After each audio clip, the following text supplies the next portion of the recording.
ہم آپ سے گزارش کرتے ہیں کہ اس چینل کو آپ ضرور سبسکرائب کریں اور اپنے فرینڈز کے ساتھ ان ویڈیوز کو ضرور شیئر کریں تاکہ اہل بیت کا پیغام زیادہ سے زیادہ جوانوں تک پہنچے۔ لا قوة إلا بالله العلي العظيم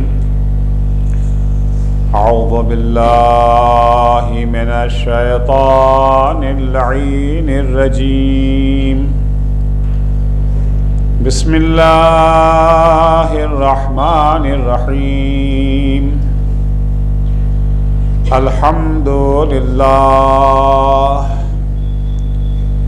والصلاة والسلام على رسول الله وعلى آله آل الله لا سيما بقية الله ولعنة الله على أعدائهم أعداء الله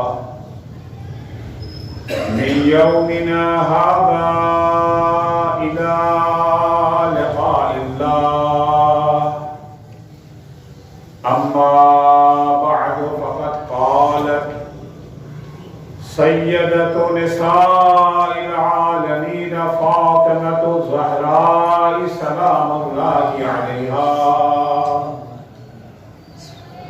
حبب إلي من دنياكم ثلاث تلاوة كتاب الله والنظر في وجه رسول الله والإنفاق في سبيل الله صلوات علیہ اللهم صل على محمد وآل محمد۔ صدیقہ طاہرہ فاطمہ زہرا سلام اللہ علیہا وہ عظیم خاتون جس کی محبت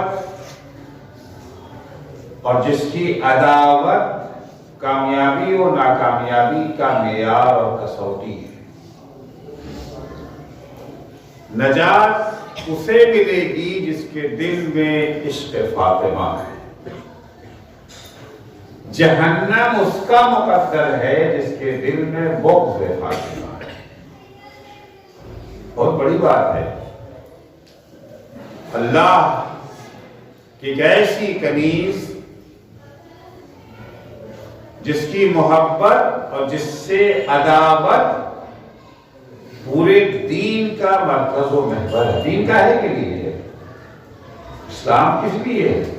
نجات کے لیے ہے نا اسلام۔ مسلمان کس لیے ہوئے؟ تاکہ آخرت میں سرخرو ہو سکے، کم از کم بہشت میں جا سکے۔ اسلام کی مخالفت جہنم کا باعث ہے، اور صدیقہ طاہرہ وہ ہستی ہیں جن کی محبت اور جن سے عداوت جنت و جہنم کو لے جاتی ہے۔ سرکار ختمی مرتبہ حضرت محمد مصطفیٰ صلی اللہ علیہ وآلہ وسلم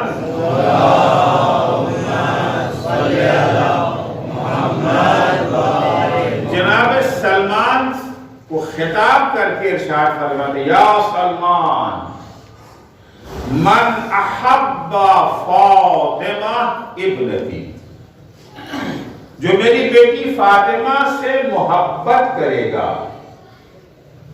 فَهُوَ فِي الْجَنَّةِ مَعِي، اس کا ٹھکانہ جنت ہے، وہ جنت میں رہے گا، وہ بھی میرے ساتھ۔ جنت و جنت میں بھی فرق ہے نا، جنت میں رہے گا میرے ساتھ۔ وَمَنْ أَبْغَضَهَا فَهُوَ فِي النَّارِ، اور جو فاطمہ سے بغض رکھے گا، جو فاطمہ سے دشمنی کرے گا، اس کا ٹھکانہ جہنم ہے۔ یا سلمان حب فاطمہ ينفع في 100 مواطن.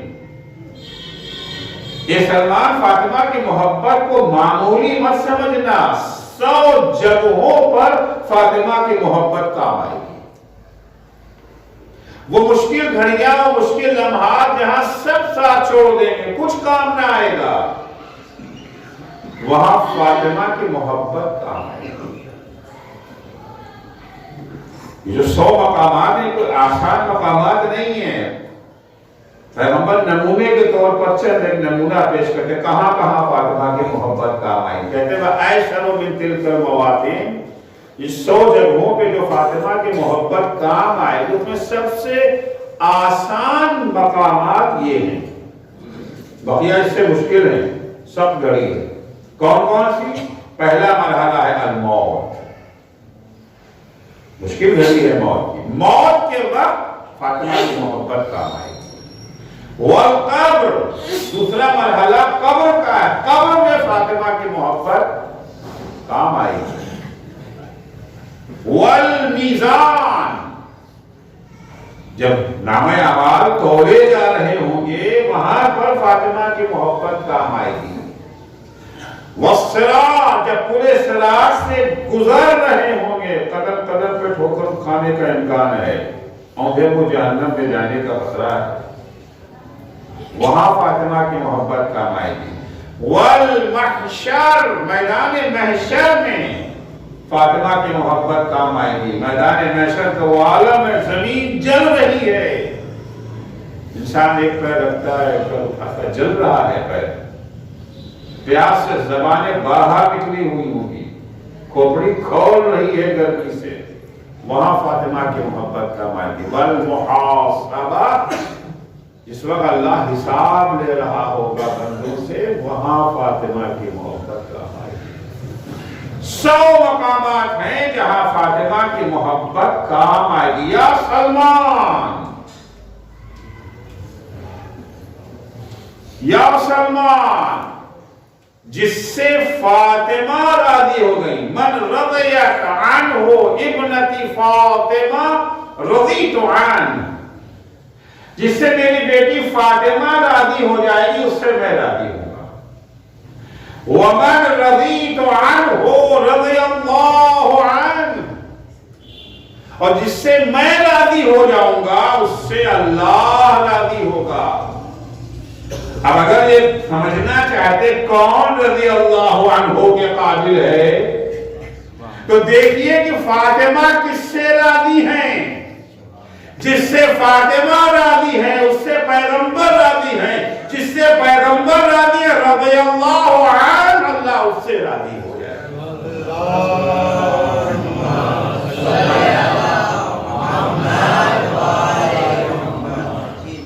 ومن غضبت علیہ، اور جس سے فاطمہ ناراض ہو جائیں، جس پر فاطمہ غضبناک ہو جائیں، غضبت علیہ، اس سے میں ناراض ہوں.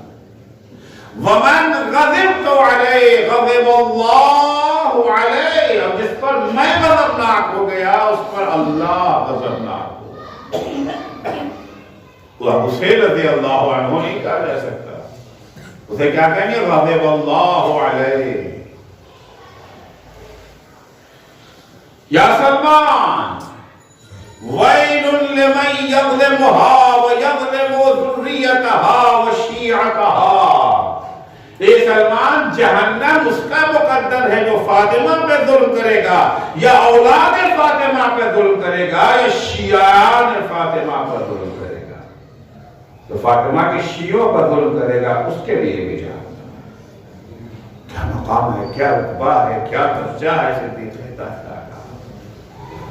الفاظ قاصر ہیں عظمت سیدہ کو بیان کرنے. ان حدیثوں پر انسان غور کرے حیرت زدہ رہ جاتا ہے.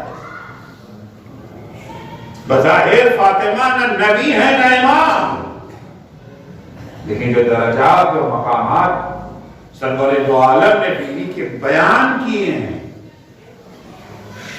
یہ مقام، یہ درجات تو بعض انبیاء کے لیے بھی بیان نہیں کیا گیا ہے.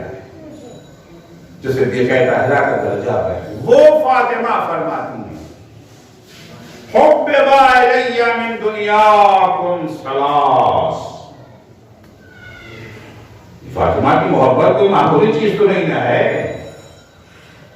فاطمہ سے محبت کرنے کی جب اتنی اہمیت ہے تو فاطمہ جس چیز سے محبت کرے اس کی کتنی اہمیت ہوگی. فاطمہ کو کس چیز سے محبت ہے؟ عظمت قرآن کو سمجھیں. کیا ہے قرآن؟ ہمارے گھر کے کونے میں قرآن پڑھا رہتا ہے. کبھی ہمیں توفیق بھی نہیں ہوتی اس کو اٹھا کر کے دیکھنے کی، پڑھنے کی. پڑھ لیا، کسی کا انتقال ہو گیا، زیارت میں نیچے میں قرآن پاک کا پڑھ لیا. کسی کا دم نہیں نکل رہا ہے تو سورہ یاسین پڑھو، دم نکل جائے گا. قرآن جو زندگی کی کتاب تھی اسے ہم نے موت کی کتاب بنا دیا ہے.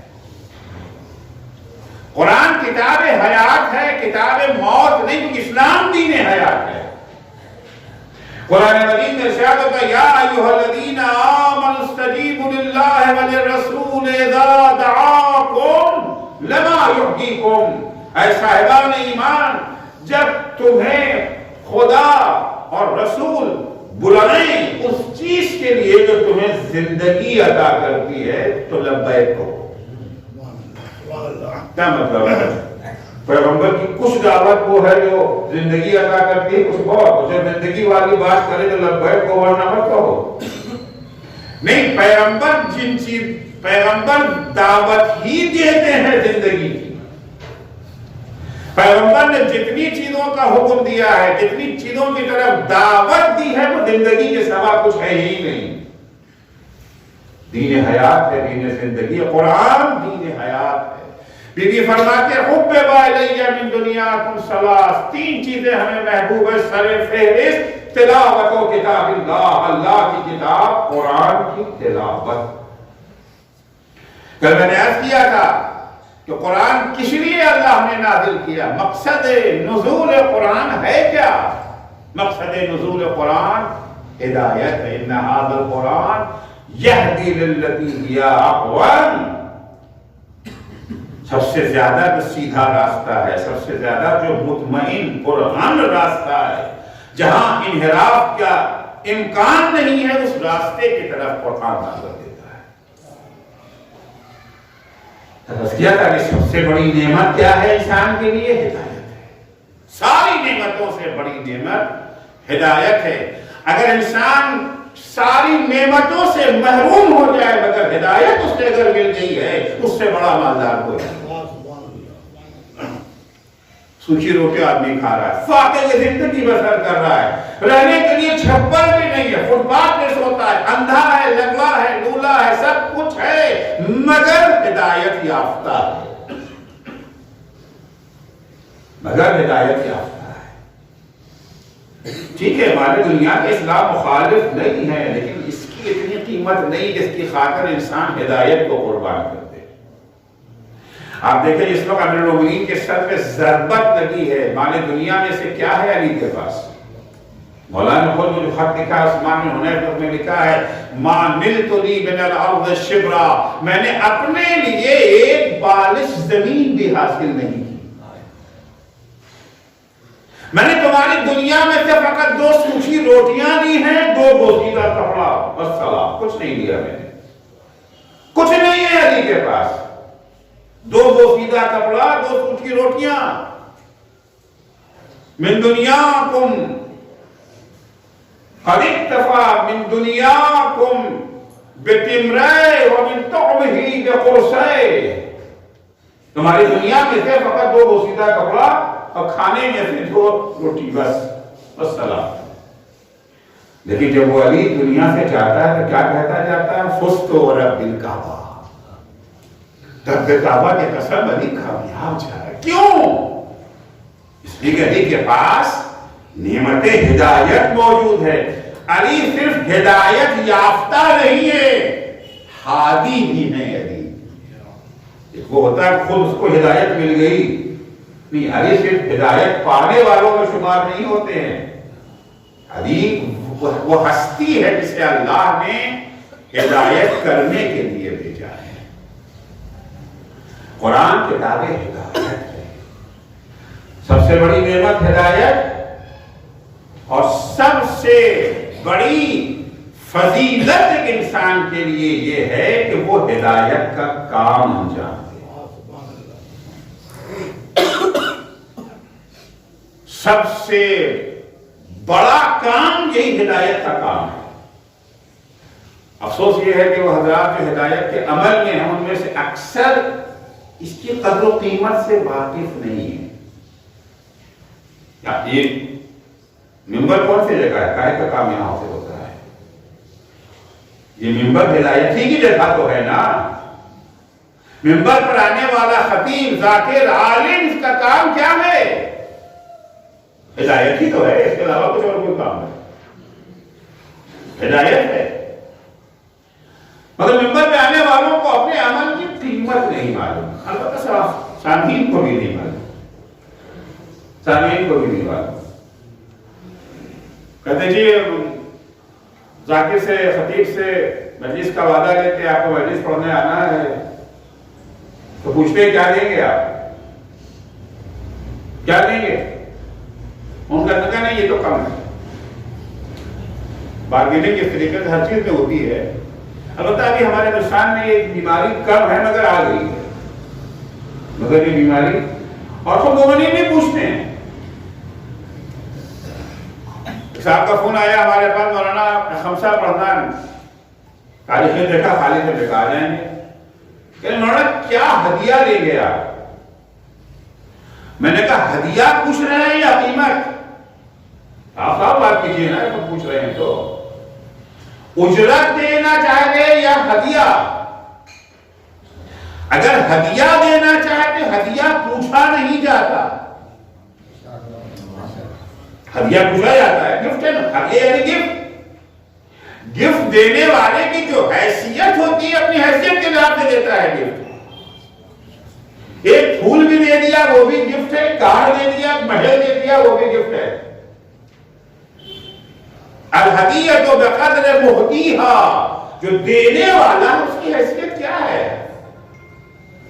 بیچارہ جو مزدور ہے وہ اگر 2 روپیہ بھی لا کے دے دیتا اس کی قیمت ہے. ایک ارب پتی، خرب پتی 2 لاکھ بھی دے دے تو کم ہے. آپ دیکھیں امام حسن مجتبی علیہ السلام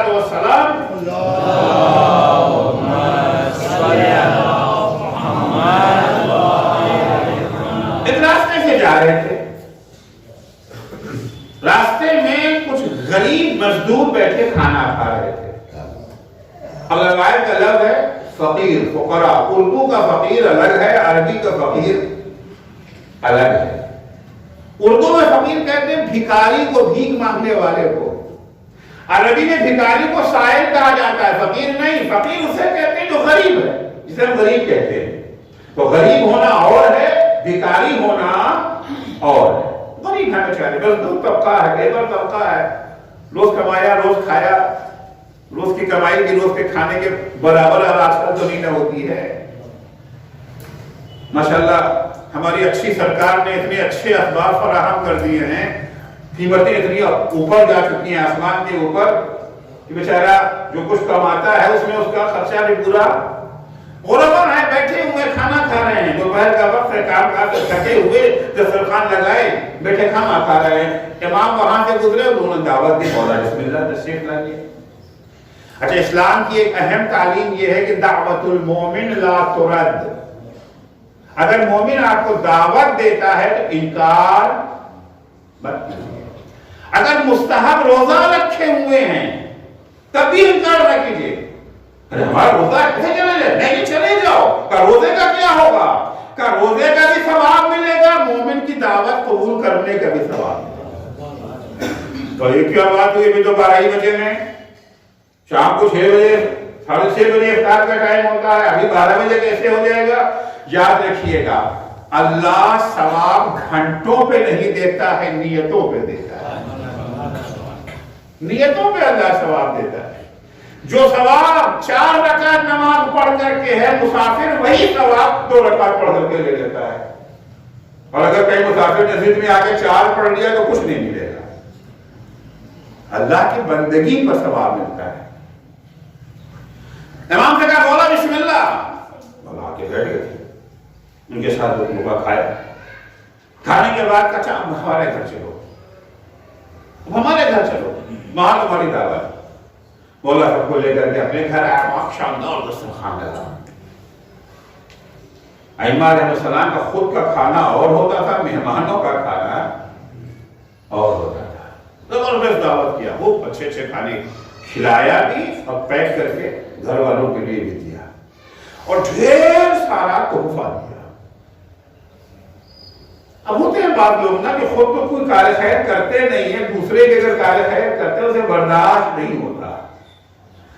ایک صاحب بولے مولا یہ اتنا سب, انہوں نے تو آپ کو چل لقمہ کھلایا تھا, اس کے بدلے میں اتنا سب کچھ آپ نے دے دیا, کھانا بھی بہترین کھلایا, پیک کر کے بھی دیا, اور ساتھ میں اتنا سارا تحفہ. مولا نے کہا پھر بھی ان کی برابری ہم نہ کر سکے,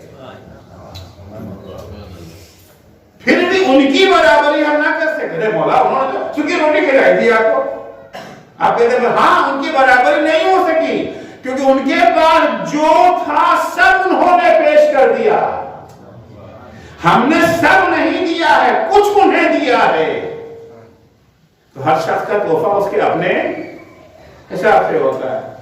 میں نے کہا اگر آپ ہدیہ دے رہے ہیں, ہدیہ پوچھا نہیں جاتا, اور اگر آپ اجرت دینا چاہتے ہیں تو اجرت آپ کے بس میں نہیں ہے. آپ ہمارے کام کی اجرت دے ہی نہیں سکتے ہیں.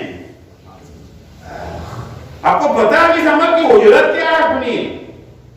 صدیقہ طاہرہ فاطمہ زہرا سلام اللہ علیہا,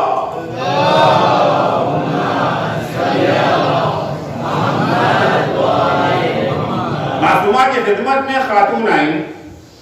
دیکھیے ایک مسئلہ بتا دیجیے, آتے رہتے نا, مولانا بیٹھے ان کے پاس بھی آتے ہوں گے سوال کرنے کے, مولانا بیٹھے ان کے پاس بھی آتے ہوں گے سوال, آ کر کے یا فون کر کے پوچھتے ہیں نا مسئلہ, سوال کا جواب دینا کیا ہے, ہدایت ہی کرنا تو ہے نا, راستہ بتانا ہے, راستہ دکھانا ہے. کبھی بھی میرے سوال جواب دے دیجیے, سوال سنا جواب دے دیا, بڑی خوش اخلاقی کے ساتھ, خندہ پیشانی کے ساتھ جواب دے دیا. وہ گھر سے باہر نکلی, پھر چلی آئی, وہ آپ نے کیا کہا تھا میں بھول گئی, پھر سے بتا دیجیے. معصومہ نے پھر سے بتایا. ابھی گھر سے نکلی پھر آ گئی, وہ میں بھول گئی آپ نے کیا کہا تھا. خدا نہ کرے کسی ٹیچر سے کوئی طالب علم 2-3 مرتبہ ایک ہی سوال کو پوچھ لے. مولوی صاحب سے نہیں پوچھے, مولوی صاحب کو غصہ آ جاتا ہے, کھلواڑ کر رہے ہو مولوی صاحب, عقل نہیں ہے تمہارے پاس, کھماڑ ہو تم. اور اگر 4-5 دفعہ ہوگا تو تھپڑ بھی جیسے پڑ سکتا ہے. بیوی سے کسی دفعہ پوچھا, معصومہ نے اسی خوش دلی سے, اسی خوش اخلاقی سے, نہ آواز میں کوئی فرق آیا, نہ لب و لہجے میں فرق آیا, تیور میں کوئی فرق آیا, اسی محبت سے جواب دیا.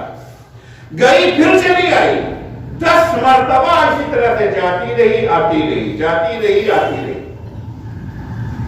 اور معصومہ نے ہر 10 مرتبہ اسی خوش دلی, خوش اخلاقی, حسن اخلاق کے ساتھ, خندہ پیشانی کے ساتھ جواب دیا جس طرح پہلی مرتبہ جواب دیا. 10 مرتبہ کے بعد اسے شرم آنے لگی. دیدی معاف کیجیے گا, میں نے آپ کو بہت رکھا, کیا کرے میرا حافظہ کمزور ہے, سوال میرا نہیں تھا, میری پڑوسن کا تھا, اس نے پوچھوایا تھا. تو میں چاہ رہی تھی کہ بالکل پکا جواب لے کر کے جاؤ, بھول جاتی تھی پھر آپ کے پاس آ جاتی تھی. آپ کا بڑا احسان ہے کہ آپ نے ہمارے سوالوں کا جواب دیا. معصومہ نے کہا کیا کہا, میرا احسان تمہارے اوپر؟ نہیں نہیں نہیں, تمہارا احسان کہ تم نے ہم سے سوال پوچھا. اور یہ عجیب بات ہے. یہ تو بالکل ایک ایسا ٹیوٹر ہو, ٹیوشن پڑھانے والا جو فری میں آ کر کے بچوں کو ٹیوشن پڑھا دے. ایگزام کا زمانہ, تیاری نہیں ہو پائی ہے, کورونا کے چکر میں بچوں کی تعلیم تو جیسی ہو گئی ہے, ہو ہی گئی ہے, ایگزام تو ہونا ہے, جواب تو لکھنا ہے, اب تیاری نہیں ہے, بچوں نے پڑھائی کچھ نہیں ہے. آن لائن تو کہنے کی چیز ہے نا. اب کیا کریں, معلوم صاحب پڑوس میں تھے, ان کا بیٹا گھبراؤ نہیں, فری آف کاسٹ ان کو پڑھایا. کس کا احسان ہے؟ ٹیچر کا احسان ہے اسٹوڈنٹ پر, یا اسٹوڈنٹ کا احسان ہے ٹیچر پر؟ کیا جواب دیں گے آپ؟ سب یہی کہیں گے نا کہ ٹیچر کا احسان. اگر آپ نے فیس دیا ہوتا موٹی موٹی تو شاید اس کا احسان نہ ہوتا. نہیں، فری آف کاسٹ اس نے پڑھایا، مفت میں پڑھایا، تو ٹیچر کا احسان ہے نا. معصومہ سے 10 صفحہ اس نے سوال کیا، معصومہ نے کوئی پیسے تو نہیں دیے، کوئی نذرانہ تو نہیں دیا، کوئی فیس تو نہیں لیا، اس سے احسان تو معصومہ کا ہے اس کے اوپر. معصومہ کہتے نہیں، تمہارا احسان ہے ہمارے اوپر کہ تم نے ہم سے سوال پوچھا. وہ کیوں؟ معصومہ نے کہا کہ دیکھو یہ بوجھ رکھا ہوا ہے، 25-30-40 کلو کا بوجھ ہے، اسے اگر کہیں کہ اس کو اوپر پہنچا دو، تو اب یہ لے جانا بھاری ہے نا، 40 کلو کا وزن. میں فرض کیجئے کہ دلی سے یہاں آیا، لاجولا 2-3 اٹیچیاں بڑی بڑی بھاری بھاری لے کر کے آیا. پہنچانا کہاں ہے؟ تیسرے فلور پہ ہے. حسین صاحب کو نے کہا کیا کرے کبھی ذرا اس کو پہنچا دیجیے. بیچارے اٹھا کے دیکھا، پھنس گئے ہیں. مولانا نے کہا ہے تو مجبوراً اٹھایا، تو کراتے ہوئے کور میں لے کے پہنچا دیا. مگر دیکھا کہ 2 اور رکھی ہوئی ہے. اگر پلٹ کے گئے تو مولانا ابھی پکڑیں گے نا، پھر یہ واپس آئیں گے. اب واپس آئیں گے پتلی گدی سے کوٹ لیں گے، جائیں گے تو پھر اڑوائیں گے. اچھا ہم نے ان سے کہا حسین صاحب آگے اس کو اٹھا دیجئے، چھت پہ پہنچا دیجئے. ہر اٹیچی کے بدلے میں $4 لاکھ آپ کو دیں گے. روپے نہیں، $4 لاکھ آپ کو دیں گے. یہ سننے کے بعد یہ اٹیچی بھاری ہوگی کہ ہلکی؟ ہاں. پہنچانے کے بعد دوبارہ پلٹ کے آئیں گے کہ نہیں آئیں گے؟ پہنچا کے کہیں مولانا اور بھی ہے، یہ 3 ہی ہے یا اور بھی ہے؟ کیونکہ ہر اٹیچی کے بدلے میں $4 لاکھ مل رہا ہے. اگر اٹیچی کا بول اٹھانے کے نتیجے میں اتنا بھاری انعام مل رہا ہے تو بھاری اٹیچی ہلکی ہو جائے گی، اور اگر فری میں لے جانا ہے تو ہلکی اٹیچی بھی بھاری ہو جاتی ہے. بی بی نے فرمایا کہ یہ بوجھ اگر تم سے کہا جائے چھت پہ پہنچا دو، اور تم سے یہ کہیں کہ اس بوجھ کے بدلے میں تمہیں $1 لاکھ ملے گا. 1 دینار تقریباً $4 کا ہوتا ہے. 1 لاکھ تمہیں ملے گا. ایسقلو علیہ، کیا اٹیچی کا اٹھانا کسی کے لیے بھاری ہوگا؟ ایک اٹیچی جس کو اٹھانے کا $100 بھی نہیں ملتا ہے، اگر کوئی $4 لاکھ دے رہا ہے تو اٹیچی لے جانے والے کا ثواب ہے یا جو پیسے دے رہا ہے اس کا احسان؟ معصومہ فرماتی تم نے ہم سے سوال کیا، ہم نے تمہارے سوال کا جواب دیا. اللہ نے ہر سوال کے جواب کے بدلے میں جو ثواب ہمیں دیا ہے، اگر اس ثواب کو موتیوں میں کنورٹ کر دیا جائے، موتیوں کا ڈھیر آسمان تک پہنچ جائے گا اور موتی ختم نہ ہوں گے. ایک صلوات پڑھیں گے محمد و آل محمد پر.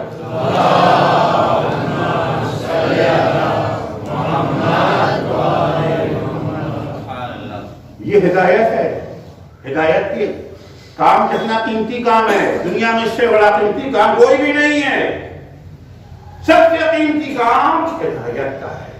قرآن کو اللہ نے ہدایت کے لیے بھیجا. ان ھذا القرآن یہدی للتی ہی اقوم. اس لیے بھی کہتے حبب الی من دنیاکم ثلاث، تلاوت و کتاب اللہ. قرآن کا دوسرا کام کیا ہے، دوسرا مقصد کیا ہے، دوسری صفت کیا ہے، دوسری خاصیت کیا ہے قرآن کی؟ قرآن شفا ہے. انسان کو پیٹ بھرنے کے بعد سب سے بڑی ضرورت کیا ہوتی ہے؟ صحت کی ہوتی ہے.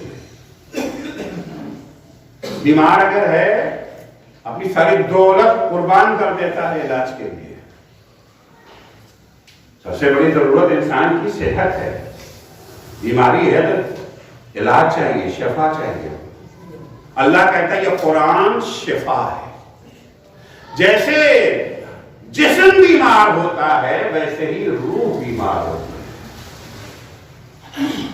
یہ انجیکشن لگا لو، وہ ٹیبلٹ کھا لو، وہ سیرپ پی لو، جس سے جسم کی بیماریاں دور ہو جاتی ہیں. لیکن ٹیبلٹ اور انجیکشن کے ذریعے سے جس روح کی بیماریاں تو دور نہیں ہوتی ہیں نا، کفر کی بیماری، شرک کی بیماری، نفاق کی بیماری، حسد کی بیماری، کینے کی بیماری، بغض کی بیماری، حب دنیا کی بیماری، عشق دنیا کی بیماری، سب سے بڑی بیماری تو عشق دنیا کی بیماری ہے۔ یہ سارے کرائم، سارے جرائم، سارے گناہ کا سورس اور چشمہ ایک چیز ہے، حب دنیا۔ یہ عشق دنیا ہی تھا جس نے عمر سعد کو عمر سعد بنا دیا۔ شروع سے تو ایسا نہیں تھا نا، وہ شروع سے ایسا نہیں تھا۔ جس وقت ابن زیاد نے عمر سعد کو بلایا تھا، اس کے سامنے یہ تجویز رکھی کہ تمہیں کربلا جانا ہے حسین سے روکنے کے لیے، جاؤ کربلا، یا بیعت دے لو یا ان کا سر قلم کر لو۔ عمر سعد کو جانتا تھا حسین بیعت تو کریں گے نہیں، تو آخری چیز ہے سر قلم کرنا۔ وہ جانتا تھا کہ یہ بہت بڑا گناہ ہے، گناہ عظیم ہے۔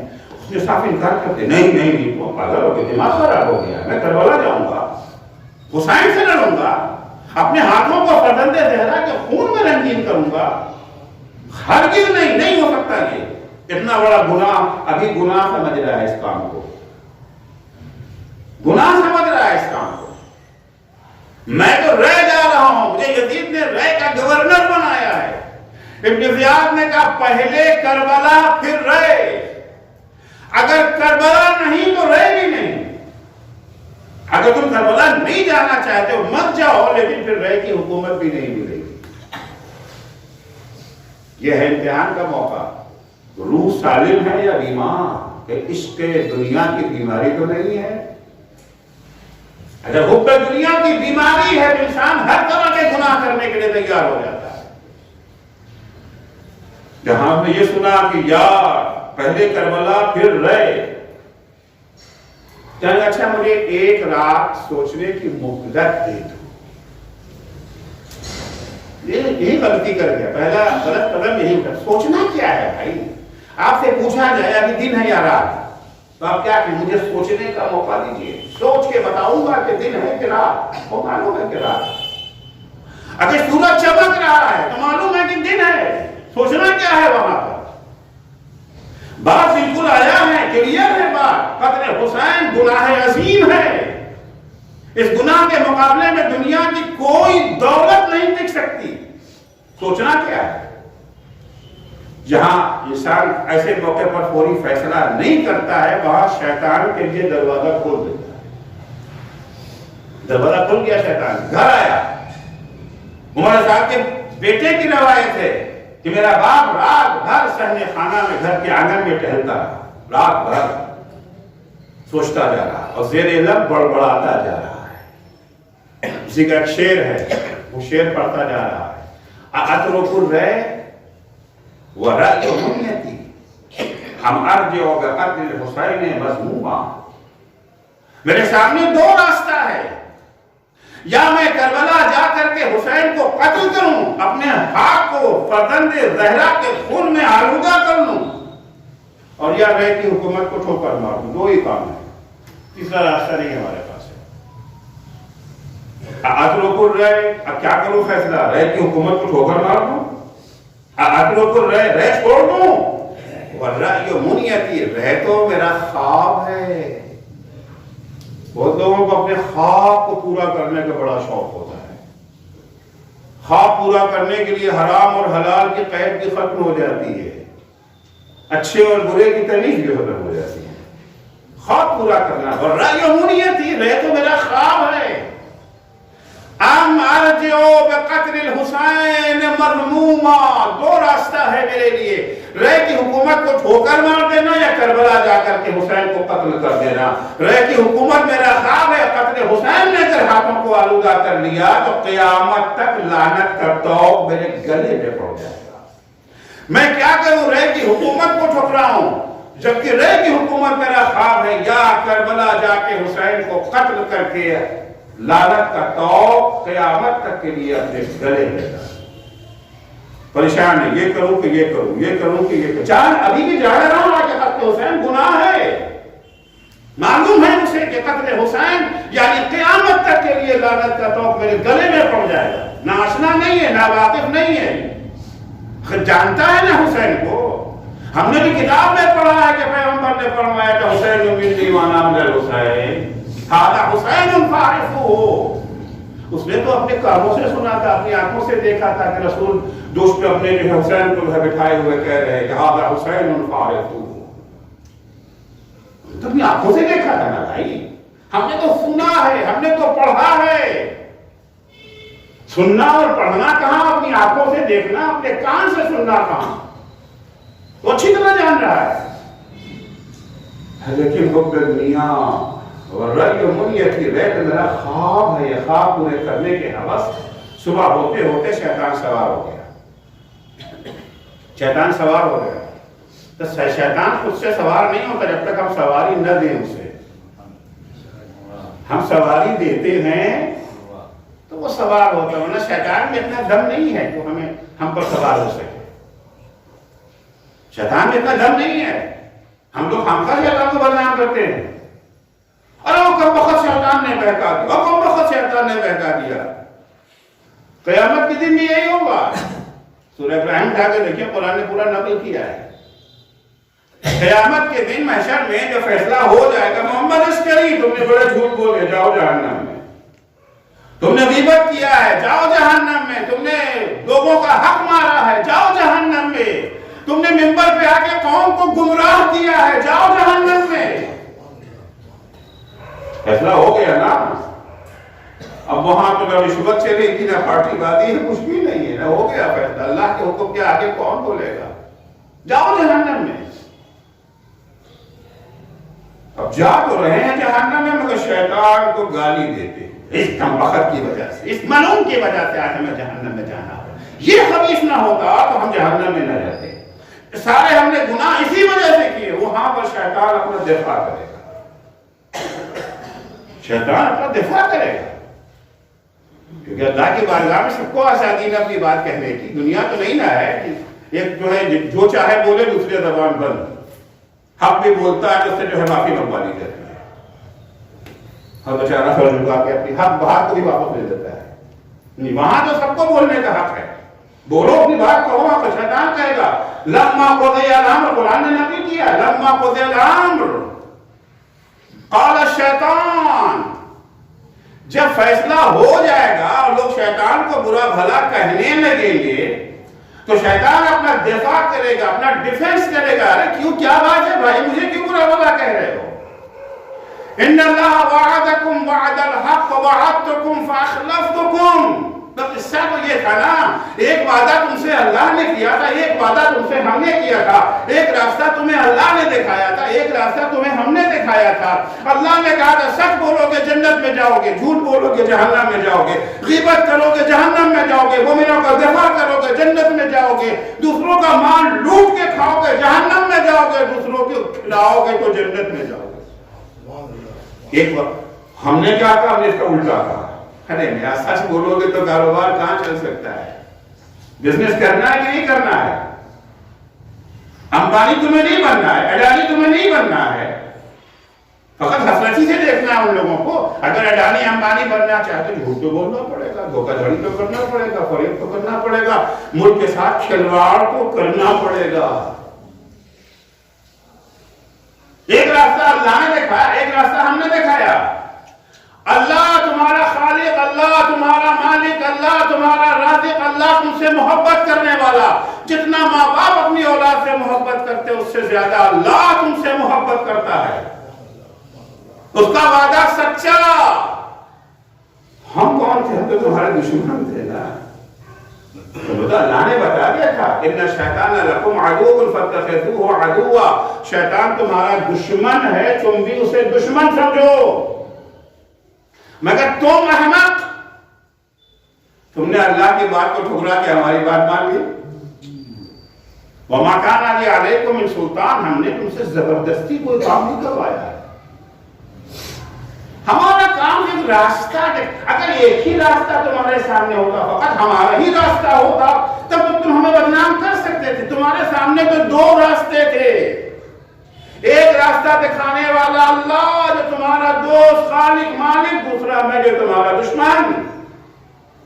تم جانتے بھی تھے کہ ہم تمہارے دشمن ہیں، ناگاہ نہیں تھے، اس کے باوجود تم نے ہمارے مشورے کو مان لیا. فلا تلومونی ولوموا انفسکم. اب ہم پہ لعنت نہ بھیجو، لعنت بھیجنے کا شوق ہے تو اپنے اوپر لعنت بھیجو، اپنے اوپر لعنت بھیجو. ہم پہ کیا لعنت بھیج رہے بھائی؟ تو لعنت کے قابل ہے نا کہ تم اتنے غافل، اتنے نادان، اتنے احسان کوش، اپنے محسن کو بلا دیا، ہماری بات کو ماننے لگے. تو خامخواہ ہر جگہ کے اوپر شیطان کو نہیں کہ شیطان نے ایسا کر دیا، شیطان نے. ہاں جب ہم شیطان کو راستہ دیتے ہیں وہ تو بے شرم ہے. آپ دروازہ کھول دیں گے، عدالتوں میں بھی اگر آپ دروازہ کھول دیا، چور آ کر چوری لے گیا ہے، اسلام میں ہاتھ نہیں کٹے گا. دیکھیے گا ہے نا، اسلام میں چور کا ہاتھ کٹتا ہے، اس میں 27 شرطیں ہیں. ہاتھ کٹنے کی ایک شرط یہ بھی ہے کہ تالا لگا تھا کہ نہیں لگا تھا. اگر گھر میں آپ نے تالا کھلا چھوڑ دیا تھا اور چور آ کر چوری کر کے لے گیا، اس کا ہاتھ نہیں کٹے گا، کیونکہ آپ نے چوری کرنے کے لیے اسے حوصلہ بڑھایا. آپ نے حوصلہ افزائی کی ہے نا. تو شیطان کے لیے راستہ آپ نے کھولا ہی کیوں؟ آ کر کے صبح ہمارے ساتھ کہتا ہے ابن زیاد سے کیوں؟ ٹھیک ہے میں تیار ہوں. اچھا آپ نے کو بہلایا کیسے؟ انسان گناہ کرنے سے پہلے اپنے کو جو ہے بہلا لیتا ہے، کیونکہ گناہ انسان کو پسند نہیں ہے. کوئی بھی گناہ کو اچھا نہیں سمجھتا، وہ گناہ کو ثواب بنا لیتا ہے. گناہ کو ثواب بنا لیتا ہے، کیونکہ گناہ کو اگر گناہ سمجھے تو گناہ کرے گا ہی. اس میں کہ دیکھو اگر میں کربلا نہ جاؤں تو کیا ہوگا؟ چلو ہماری تو رہتی حکومت چلی گئی، حسین کو کیا ملے گا؟ بچ جائیں گے. ہم نہ جائیں گے تو کوئی اور جائے گا، ہم نہ جائیں گے تو شمر پر ٹرائی کرنے کے لیے ہو جائے گا. حسین ہم جائیں یا نہ جائیں کوئی نہ کوئی تو جائے گا ہی، تو بہتر ہے کہ میں ہی چلا جاؤں. شمر جائے گا تو زیادہ سختی کرے گا، میں جاؤں گا تو کم سختی کروں گا. یہ ساری چیزیں ہیں جو ہم لوگ کی زندگی میں آتی رہتی ہیں. شمر جائے گا تو زیادہ سختی کرے گا نا. میں جاؤں، اگر میں جاؤں گا تو جنگ ہی نہیں ہوگی. میں کوشش کروں گا جنگ ہی نہ ہو، جنگ کو ٹال دوں گا. میں جاؤں گا وہاں کی کوشش کروں گا جنگ نہ ہو. آگے یہ خیال لے کر کے آگے کربلا آیا امام حسین کے پاس، کوشش بھی کر رہا ہے کہ جنگ نہ ہونے پائے. اس کو تو پتا ہے نا کہ قتل حسین میں ہاتھوں کو آلودہ کرنا کتنا بڑا گناہ ہے. وہ چاہ رہا ہے کہ جنت بھی ہاتھ سے نہ جائے، رہ کی حکومت بھی ہاتھ سے نہ جائے. رند کے رند رہے، ہاتھ سے جنت رہے، دونوں کام ہو جائے نا. آیا امام حسین کے پاس، آ کے امام حسین کو سمجھانے لگا. جس سے سمجھنا چاہیے اس کو سمجھا رہا ہے. امام حسین تم سے سمجھنے نہیں آئے ہیں، امام حسین کو اللہ نے بھیجا ہے تمہیں سمجھانے کے لیے. سمجھانے لگا ہے امام حسین کو. دیکھیے چھوڑیے لڑائی جھگڑے میں کیا رکھا ہے. خون خرابی میں کوئی اچھی بات ہو. مسلمانوں کا ادھر سے بھی بہے گا مسلمان مارے جائیں گے، ادھر سے بھی مسلمان مارے جائیں گے، دونوں طرف سے مسلمان مارے جائیں گے. مسلمانوں کا خون بہے گا، کیا آپ کی ذمہ داری نہیں ہے مسلمانوں کے خون کی حفاظت کرنا؟ کتنی سی تو بات ہے، بیعت کر لیجیے گا. وہ بیعت نہ کرنے سے کیا ملے گا آپ کو؟ آپ یزید کو شکست دے سکتے ہیں؟ نہیں. آپ کے پاس فوج نہیں ہے، آپ کے پاس مال نہیں ہے، آپ کو تو خریدنا بھی نہیں آتا آدمیوں کو. آپ کو تو خریدنا بھی نہیں آتا. یزید کے پاس دولت بھی ہے اور خریدنے کا فن بھی آتا ہے، لوگوں کو خرید دیتا ہے. آپ تو حلال و حرام دیکھیں گے بیٹھ کر کے کہ نہیں یہ تو بیت المال مسلمین ہے، یہ تو ہم ناجائز طریقے سے کسی کو نہیں دے سکتے. یزید کی ساری باتیں ہی نہیں ہیں. مال و دولت بھی ہے، فوج بھی ہے، طاقت بھی ہے، طاقت بڑھانے کا ہنر بھی ہے. حرام و حلال کا اس کے کوئی خیال ہی نہیں ہے. تو جنگ لڑ کے ہم جیت تو سکتے نہیں کہ چلو یزید کو ہٹا کر کے ختم کر دیں گے، حضرت کی حکومت آپ قائم کر دیں گے. وہ تو ہو نہیں پائے گا. اس جنگ کا نتیجہ بھی یہی ہوگا کہ آپ مارے جائیں گے، آپ کے ساتھی مارے جائیں گے، اور یزید اپنی جگہ پر قائم. تو فائدہ کیا ہے اس جنگ کا؟ اچھا ہے کہ جائیے مدینے میں چین سے بیٹھیے، رسول خدا کے روزے کے مجاہد بن جائیے، اللہ کیجیے. آپ کو کیا کرنا ہے کہ یزید کیا کر رہا ہے کیا نہیں کر رہا ہے؟ امام اسے سمجھا رہے ہیں کہ امام کو سمجھا رہا ہے. امام پوچھتے ہیں تجھے چاہیے کیا, کیوں اپنی عاقبت خراب کرا؟ پیسہ چاہیے, ہم پیسہ نہیں. کہتا ہے ہمیں تو رائے کی حکومت چاہیے, وہ تو آپ کے پاس نہیں ہے. امام نے کہا جا تجھے رائے کا گیہوں نصیب نہ ہوگا. امام کا مذاق اڑاتا ہے, گیہوں نہ صحیح تو جو کھا لیں گے. امام نے کہا جا تجھے بستر پہ مارا جائے گا, جا تجھے بستر مارے. عشق دنیا, حب دنیا ہے جس نے عمر سعد کو یہاں تک پہنچا. وہی عمر سعد یہ کہہ رہا تھا کہ ہم اپنے ہاتھوں کو خون حسین میں آلودہ نہیں کریں گے, لیکن جب سب راستے اس کے لیے بند ہو گئے, اتنے میں شمر بھی آ گیا. شمر جو ہے وہ رپورٹ بھیج رہا ہے اپنے زیاد کو, کیونکہ دونوں میں جو ہے خبر کی کمپٹیشن کی ہے کہ یہ تو حسین کے ساتھ جو ہے خفیہ ملاقاتیں کر رہے ہیں. تو آخری فرمان آ گیا کہ یا جنگ کر کے حسین کا سر کاٹو یا کمانڈرشپ جو ہے وہ شمر کے حوالے کر دو. اب اس نے دیکھا اتنا سب کچھ کر چکی ہے اور حکومت ہاتھ میں جا رہی ہے, تو اس نے جنگ کا حکم دے دیا. اور اس نے وہ مظالم کربلا میں کیے جس سے اس کا حکم بھی نہیں ملا تھا. اگرچہ وہ خوش ہوئے, اگرچہ وہ اس کے کام سے خوش ہوئے, اس کو حکم یہ نہیں تو تھا نا کہ بیعت یا سر, حکم نامے میں نہیں ہے نا حسین سے بیعت لے لو, بیعت نہ کرے تو سر قلم کر دو, اتنا ہی حکم تھا. لاش کو گھوڑے کے ٹانپوں سے پامال کرنے کا حکم تو نہیں تھا, خیموں میں آگ لگانے کا حکم تو نہیں تھا, 6 مہینے کے بچے کو تیر تیشوبہ سے شہید کرنے کا حکم تو نہ تھا. یہ عمر سعد نے ابن زیاد کو خوش کرنے کے لیے شمر کے مقابلے میں اپنا نمبر بڑھانے کے لیے حرکتیں کی. وہ خوش ہوں گے, اچھا خوش تو وہ ہوئے. ہمارے یہاں بھی آج بہت سارے لوگ خوش کرنے کے چکر میں رہتے ہیں, ایک سے بڑھ کر کے ایک 2 قدم آگے بڑھتا, دوسرا ہمارا بھائی 4 قدم اور آگے بڑھ جاتا تاکہ ہمارا نمبر بنے, ان کا نمبر کٹ جائے. یہ عشق دنیا, یہ حب دنیا. حب دنیا کا علاج قرآن میں ارشاد ہوتا ہے وَنُنَزِّلُ مِنَ الْقُرْآنِ مَا هُوَ شِفَاءٌ وَرَحْمَةٌ لِلْمُؤْمِنِينَ وَلَا يَزِيدُ لِلظَّالِمِينَ إِلَّا خَسَارًا. ہم نے قرآن میں جو کچھ نازل کیا ہے وہ شفا ہے مومنوں کے لیے, شفا ہے اور رحمت ہے مومنوں کے لیے. 2 لفظ ہیں, شفا اور رحمت. دیکھیے جب کوئی بیمار ہو جاتا ہے تو علاج کے 2 مرحلے ہوتے ہیں, 2 اسٹیج ہوتی ہے. خدا نہ خواستہ کسی کو ہارٹ اٹیک ہو گیا, خدا نہ خواستہ کسی کی کڈنی فیل ہو گئی ہے, تو ایک مرحلہ تو ہوتا ہے علاج کا مرحلہ. رگیں اگر بند ہو گئی تو کھول دیا گیا, اسٹینٹ ڈال دیا گیا, اوپن ہارٹ سرجری کر دی گئی, بیماری ختم ہو گئی. مگر بیماری کے نتیجے میں جو کمزوری آئی تھی, تو ایک مرحلہ علاج کا ہے, ایک مرحلہ ریکوری کا ہے.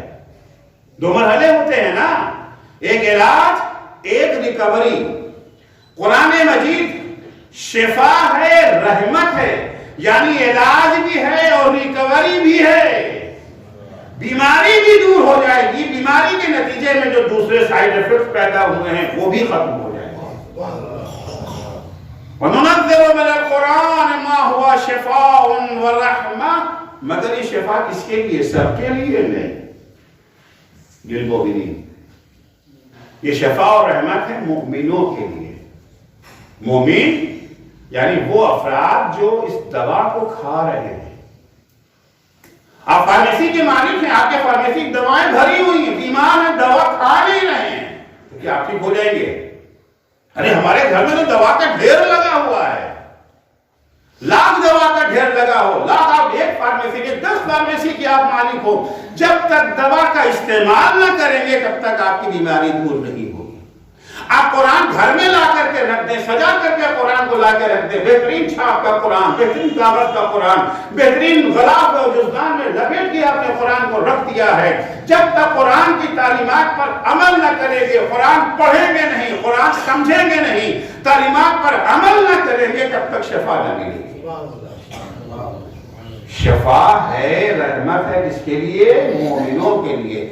وَلَا يَزِيدُ لِلظَّالِمِينَ إِلَّا خَسَارًا، مومنوں کی بیماری دور ہوتی ہے، ظالموں کی بیماری میں اضافہ ہوتا ہے۔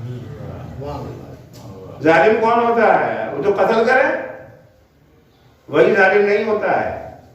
من لم يحكم بما انزل الله فاولئك هم الظالمون، جو اللہ کے حکم پر عمل نہیں کرتے وہی ظالم ہے۔ جو قرآنی تعلیمات، قرآن کیا ہے؟ اللہ کا حکم ہی تو ہے نا، قرآن کے پر عمل نہیں کرتے وہ ظالم ہیں۔ وَلَا يَزِيدُ لِلظَّالِمِينَ إِلَّا خَسَارًا، قرآن شفا ہے، قرآن رحمت ہے، مومنوں کے لیے رحمت ہے۔ وہ افراد جو قرآن کی تعلیمات کو سمجھتے ہیں، پڑھتے ہوئے عمل کرتے ہیں، ان کے لیے قرآن شفا ہے، تمام روحانی بیماریوں سے ان کو نجات مل جائے گی، ٹینشن فری ان کی لائف ہو جائے گی، نہ کوئی ٹینشن ہے، نہ ڈپریشن کے شکار ہوں گے ایسے افراد۔ کیونکہ ظالموں کا اضافہ ہوگا۔ پینسلین کا انجیکشن آتا ہے نا، کائے کے لیے؟ انفیکشن کو ختم کرنے کے لیے پینسلین کا انجیکشن بہت مفید، لیکن کیا یہ پینسلین سب کو فائدہ پہنچاتا ہے؟ کچھ کو الرجی ہوتی ہے پینسلین سے، پہلے ٹیسٹ کیا جاتا ہے نا، ان کو سوٹ کرتا ہے کہ نہیں کرتا ہے۔ پینسلین ہر ایک کو سوٹ نہیں کرتا ہے، مزاج الگ الگ ہے۔ قرآن شفا ہے ان کے لیے جنہیں قرآن سوٹ کرتا ہے، جن کا مزاج قرآنی تعلیمات کو برداشت کر لیتا ہے۔ ورنہ اگر قرآن سے مزاج ہم آہنگ نہیں ہے تو سائیڈ افیکٹ تو ہونا ضروری ہے نا، الٹا ہو جائے گا معاملہ، بجائے بیماری گھٹنے کے نئی نئی بیماریاں اور پیدا ہو جائیں گی۔ بارش ہوتی ہے، بارش کا پانی تو پانی وہی پانی ہے نا، یہ بارش کا پانی جب پارک میں پڑتا ہے، پھولوں پر پڑتا ہے تو خوشبو اٹھتی ہے، اور اگر پورے گھر میں جو ہے یہی بارش ہو جائے تو بدبو اٹھتی ہے۔ پانی وہی پانی ہے، ایک جگہ پہ گرا تو خوشبو اٹھی، دوسری جگہ پہ گرا تو بدبو اٹھنے لگی ہے۔ قرآن وہی قرآن ہے، آیتیں وہی آیتیں ہیں، مومنوں کے لیے شفا ہے، ظالموں کے لیے بیماریوں میں اضافہ ہے۔ کھانا ہے طاقتور کھانا، دودھ، انڈا، مچھلی وغیرہ لا کے آپ ایک متقی پرہیزگار انسان کو کھلائیں، متقی پرہیزگار انسان کو آپ نے کھلائیں، تو کھانے سے کیا پیدا ہو؟ انرجی آتی ہے نا، انرجی آتی ہے۔ اب یہ کیا کرے گا؟ یہ اٹھے گا اور کہ اللہ کی عبادت کرے گا۔ اس انرجی کا استعمال کہاں کرے گا؟ اللہ کی عبادت کرے گا، اللہ کے بندوں کی خدمت کرے گا۔ طاقت آ گئی ہے، کسی مظلوم کو پٹتے ہوئے دیکھا، فوراً مقابلے میں آ گیا ظالم کے مقابلے میں۔ تو کھانے سے جو انرجی پیدا ہوئی، طاقت کہاں استعمال ہوئی؟ انسانوں کے دفاع میں استعمال ہوئی۔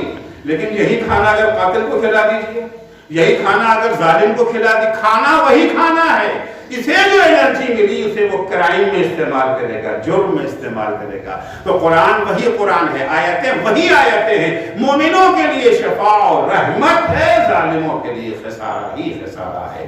ایک صلوات پڑھیں گے، محمد و آل محمد۔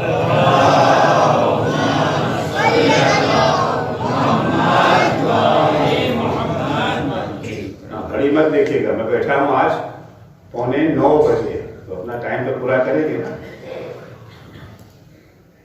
قرآن شفا ہے ہمارے، معصومان یوں ہی نہیں کہہ رہے حب الیہ من دنیا کو، بلا وجہ نہیں ہے کہ شب عاشور حسین ابن علی بجائے تلوار تیز کرنے کے قرآن کی تلاوت سے مصروف ہے۔ اصحاب حسین اس طرح سے تلاوت قرآن میں مصروف ہیں، جیسے شہد کی مکھی جس طرح کی آواز آتی ہے، اس طرح کی آواز پورے صحرا میں گونج رہی ہے۔ تلاوت، یہ خاندان کا خاندان، سارا تمرکز اس کا جو تھا وہ قرآن پہ تھا۔ جتنا عظیم قرآن ہے، پیغمبر نے کہا قرآن کی عظمت کو اگر سمجھ لیا تو سمجھ لو کہ وہی درجہ اہل بیت کا ہے۔ انی تارک فیکم ثقلین کتاب اللہ و عترتی اہل بیتی، ہم تمہارے درمیان 2 قیمتی چیزیں چھوڑے جا رہے ہیں، ایک اللہ کی کتاب قرآن، دوسرے ہمارے اہل بیت۔ یہ برابر ہیں، ما ان تمسکتم بہما لن تضلوا بعدی، جب تک تم ان سے وابستہ رہو گے گمراہ نہ ہوگے۔ وہ بھی ہدایت، یہ بھی ہدایت، وہ بھی شفا یہ بھی شفا، وہ بھی نور یہ بھی نور. جتنا قرآن کا درجہ بیان کیا جائے وہ سب اہل بیت کا درجہ ہے. ہم پلہ ہیں برابر، پیغمبر دونوں کو برابر قرار دیا ہے. لیکن عزیزو، مسلمانوں نے نہ قرآن ناطق کی قدر کی نہ قرآن سامع کی. پیغمبر اپنے بعد قرآن بھی چھوڑ کے جا رہے ہیں، پیغمبر اپنے بعد اہل بیت کو بھی چھوڑ کے جا رہے ہیں. پیغمبر جاتے وقت اضطراب ہے، پریشان ہے پیغمبر. ابھی تو میں یہاں آیا، راجولہ آیا، فرض کیجیے ہمارے ساتھ ہماری فیملی بھی، اور اچانک میں یہاں کر کے بیمار ہو جاؤں، بیماری اتنی بڑھ جائے کہ بچنے کی امید نہ رہ جائے. دنیا سے ہم جا رہے ہیں، پردیس ہے، عالم غربت ہے، ہمارے ساتھ بال بچے بھی ہمارے. ایک پریشانی ہمیں ہوگی نا، میرے بعد میرے بچوں کا کیا ہوگا. لیکن اطمینان بھی ہے کہ ماشاءاللہ اتنے سارے مومنین، اتنے اچھے مومنین ہیں، ہمارے مر جانے کے بعد ہمارے بچوں کا خیال رکھیں. اب یہ سکون مل جائے گا، اطمینان ہو جائے گا کہ ہمارے وطن میں بھی شاید اتنے نہ ہوتے چاہنے والے اتنے یہاں موجود ہیں. ہم سکون سے دنیا سے جائیں. پیغمبر دنیا سے جا رہے ہیں، لاکھوں مسلمانوں کو چھوڑ کے دیں، مگر پیغمبر پریشان ہے. پیغمبر مضطرب ہیں کہ میرے بعد میرے اہل بیت کا کیا ہوگا. جناب فاطمہ زہرا سلام اللہ علیہا سے روایت ہے، بی بی فرماتی ہے کہ ایک دن میرے بابا میرے گھر آئے، اجازت دی، میں اجازت دی. پیغمبر سے اجازت دینا نہیں تھا کہ دروازہ آگے کھٹکھٹائے. کھٹکھٹانا جو ہے پیغمبر معلوم ہے کیا تھا، السلام علیکم یا اہل بیت النبوہ. دروازے پہ آ کے پیغمبر کہتے تھے السلام علیکم یا اہل بیت النبوہ. جناب فاطمہ کہتی ہے میں نے بابا کو اندر آنے کے کہا. بابا اندر آئے، پوچھا بیٹا فاطمہ آج دوپہر میں کھانے میں کیا پکا رہی ہو. بیوی نے فرمایا بابا آج حلوہ بنا رہے. پیغمبر نے فرمایا بیٹا آج ہم بھی تمہارے گھر کھانا کھائیں. پیغمبر آئے، بیٹھ گئے، ہم لوگ بھی آگے پیغمبر کے سامنے بیٹھ گئے. علی، فاطمہ، حسن، حسین سب پیغمبر کے سامنے آ کے بیٹھ گئے. بی بی کہتی ہے بابا ہم لوگوں کو دیکھ رہے تھے مگر آج دیکھنے کا انداز بدلا ہوا تھا. عجیب نگاہوں سے بابا ہمیں دیکھ رہے تھے کہ اچانک پیغمبر اٹھے. اٹھ کے پیغمبر نے 2 رکعت نماز پڑھی. نماز پڑھنے کے بعد بابا زار و قطار رونے لگے. آنکھوں سے ان کی آنسو جاری ہے. عظمت پیغمبر کی وجہ سے ہم میں کسی میں ہمت بھی نہیں پڑ رہی تھی. پوچھے کہ رونے کا سبب کیا ہے. اتنے میں میرا حسین اٹھا اور نانا کے بازو کے پاس کھڑا ہو گیا اور کھڑے ہو کر کے حسین نے بھی رونا شروع کر دیا.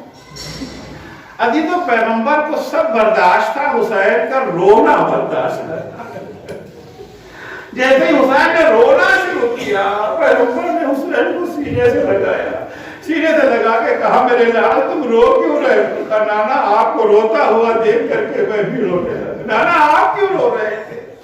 پیغمبر نے فرمایا بیٹا میری نگاہوں میں وہ منظر گھوم رہا ہے جو میرے بعد تم لوگوں کے ساتھ ہوگا. بیٹا میری نگاہیں دیکھ رہی ہیں، میرا کان سن رہا ہے. یہی دروازہ ہوگا کچھ دنوں کے بعد تمہارے ابا کی فریاد بلند ہوگی. حضرت اللہ بیٹا میرے بعد تمہارے بابا کے سر پہ ضرب لگائی جائے گی. تمہارے بھیا حسن کو زہر دغا سے شہید کیا جائے گا. وَلَا يَوْمَ كَيَوْمِكَ يَا أَبَا عَبْدِ اللَّهِ. اور بیٹا حسین تم پر تو مصیبتوں کا خاتمہ ہو جائے گا. میں ان دنوں کو یاد کر کے رو رہا ہوں، آنسو بہا رہا ہوں. اجرکم اللہ. پیغمبر دنیا سے رخصت ہو گئے. ابھی پیغمبر کا کفن بھی میلا نہ ہوا تھا. جس در پہ پیغمبر آ کے السلام علیکم یا اہل بیت النبوہ کی صدایں لگاتے تھے، جس در سے ملک الموت بھی بغیر اجازت کے اندر نہ آ سکا، اس در پہ ہجوم ہو گیا.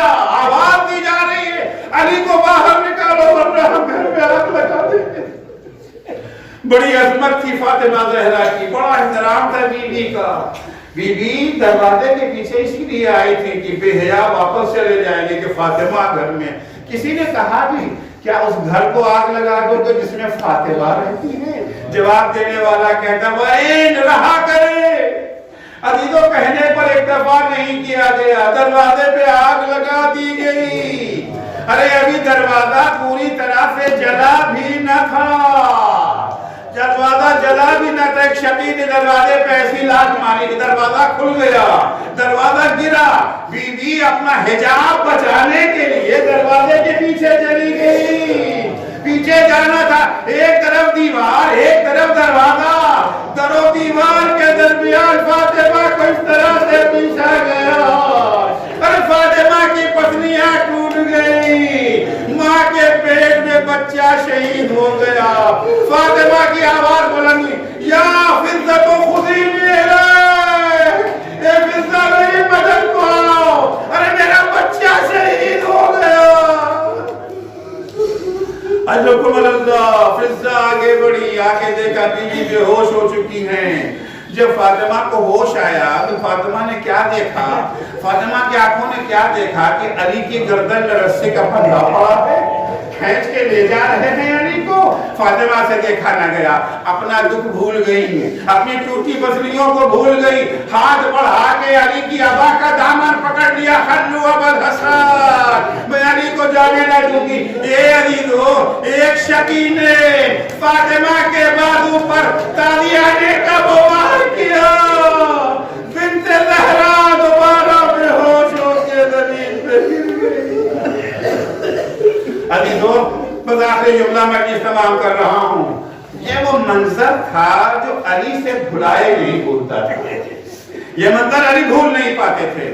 عمار یاسر کہتے ہیں جب فاطمہ دنیا سے رخصت ہو گئی، فاطمہ کی شہادت کے 2 دن کے بعد میں نے سوچا چل کے علی کے گھر کی خبر لے، بچے کس حال میں، ماں تو رخصت ہو گئی، چھوٹے چھوٹے بچے کس حال میں ہوں گے۔ عمار کہتے ہیں میں گھر آیا، جلا ہوا دروازہ دیکھتے ہی میرا دل بیٹھنے لگا، اجازت لے کے میں گھر میں گیا۔ میں نے کیا دیکھا، ایک گوشے میں علی سر جھکائے بیٹھے ہیں، ایک گوشے میں حسن حسین و زینب و کلثوم ماں کا ماتم کر رہے ہیں۔ میں نے مولا سے عرض کیا مولا یہ کب تک چلے گا، بچے ہیں مولا، اگر گھر سے باہر نکل کے مدینے کے اطراف کے باغات میں چلیں شاید بچوں کا دل بہل جائے، کچھ غم ہلکا ہو جائے۔ علی نے موافقت کی، بچوں کو ہمراہ لیا، زینب و کلثوم حسن و حسین کو ہمراہ لے کر کے علی گھر سے نکلنا چاہتے۔ عمار کہتے ہیں جیسے ہی علی دروازے تک پہنچے، دروازے کا منظر دیکھ کے ایک دفعہ علی نے چیخ ماری، اے اماں، جب بھی میری نگاہ دروازے پہ پڑتی ہے وہ منظر مجھے یاد آ جاتا ہے۔ فاطمہ میری ابا کا دامن پکڑے فریاد کر رہی تھی، میں حکم پیغمبر سے مجبور فاطمہ کی کوئی مدد نہ کر سکا۔ الا لعنت اللہ علی قوم الظالمین وسيعلم الذين ظلموا أي منقلب ينقلبون۔ بار الہ تجھے واسطہ ہے محمد و آل محمد علیہ السلام کا، ہماری اس مختصر سی عبادت کو قبول فرما۔ معبود صدقے میں اہل بیت اطہار علیہ السلام کے ہمیں توفیق عنایت فرما۔ محبوب فاطمہ تلاوت قرآن ہمارے لیے بھی محبوب بن جائے، ہماری زندگی میں قرآن اس طرح سے رچ بس جائے کہ ہماری زندگی کا ہر لمحہ قرآنی تعلیمات کے مطابق بسر ہو سکے۔ معبود صدقے میں اہل بیت اطہار علیہ السلام کے ہماری روحانی بیماریوں کے علاج کا ذریعہ قرآن کو بنا۔ معبود تجھے واسطہ ہے محمد و آل محمد علیہ السلام کا، جو مومنین و مومنات پریشان حال ہیں ان کی پریشانیوں کو دور فرما، جو مقروض ہیں ان کے قرضوں کو ادا فرما، جو پریشان حال ہیں ان کی پریشانیوں کو دور فرما۔ بار الہ شیعیان حیدر کرار، محبان اہل بیت اطہار، ظاہران سید الشہداء، عزاداران مظلوم کربلا، جہاں کہیں بھی ہوں ان کی جان مال عزت آبرو کی حفاظت فرما۔ بار الہ مراجع کرام رہبر معظم انقلاب اسلامی کی حفاظت فرما۔ امام زمانہ کے ظہور میں تعجیل فرما، جب حضرت کا ظہور ہو تو ہمارے اعمال ایسے ہوں کہ ہم ان کے اصحاب انصار میں شمار ہو سکے. اللہم عجل فی فرج مولانا صاحب الزمان واجعلنا من اعوانہ و انصارہ.